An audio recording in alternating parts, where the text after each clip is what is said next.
With a little more than $2 in his pocket, Yorgos Vagelakos is scouring the market for something he can afford. Like most pensioners, he was hit hard by the Greek economic crisis. In this age of plenty, we can't afford to buy anything. We're begging for our pensions to arrive. 8 years of international bailouts gutted the pension system, pushing nearly half of the country's elderly below the poverty line. Yorgos asks the orange seller if he can pay next week, something he also has to do for his medication. It's very often just like that today. I get really sad. What am I going to do? I want to buy things, but I don't have any money. Greece's creditors believe the Eurozone's most indebted member state is ready to stand on its own 2 feet. Over the past 8 years, under 3 bailout programs, Greece has borrowed more than $260 billion at rock-bottom rates. It's the biggest bailout in global financial history. Greece's public debt is still the highest in the Eurozone, at 180% of its national output. The economy shrunk by more than a quarter since 2010, but is now growing at almost 2% a year.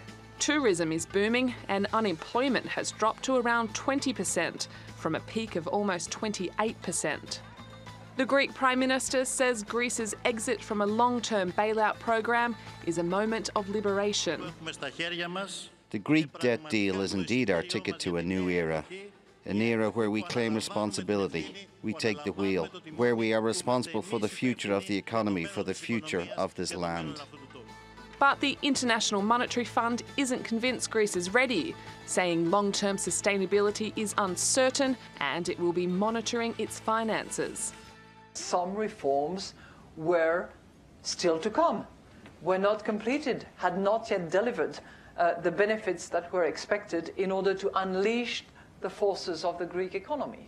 And I think that both on the income tax reform, where too few people, generally the wage earners, are bearing the burden of taxation, and on the pension scheme, where clearly there has to be a double layer, one of social protection for the less privileged people, and a pension system that actually holds sustainability.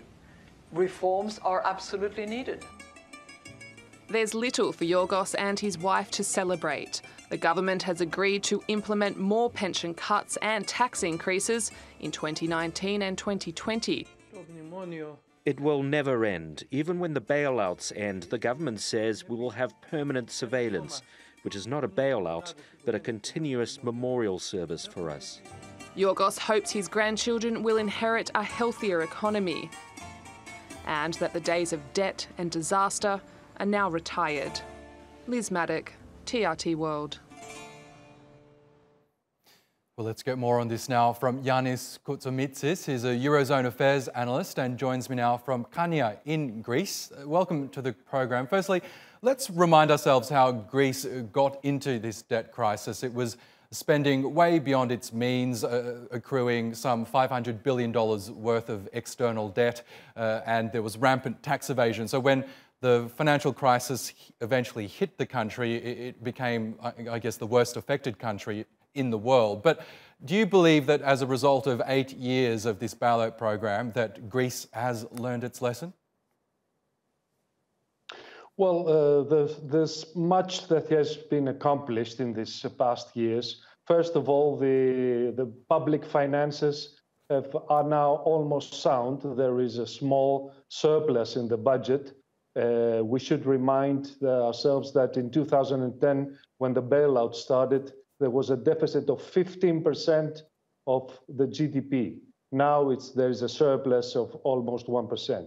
On the other hand, the big problem right now is how to make the economy start again, how to create new jobs, how to create new businesses. And this is a real problem because liquidity is lacking from the real economy. The Greek banks suffer from huge non-performing loans, and also the people are very afraid to invest. So the public finances are much better. Many reforms in the economy have been accomplished, but the real economy is still struggling to grow. Yes, and some of those reforms include higher taxes, slashing salaries for public servants, and as we heard in that story, slashing pensions for the elderly as well. I'm wondering, how can it be guaranteed that this government or any future Greek governments will agree to stick to those measures now that Greece has received all of those bailout funds? Well, this is the $1 million question, because everyone now says, will this left-wing government stick to its agreements with the Eurozone? The government says, okay, we will do our best, but we have to accommodate the poor, we have to help the needy.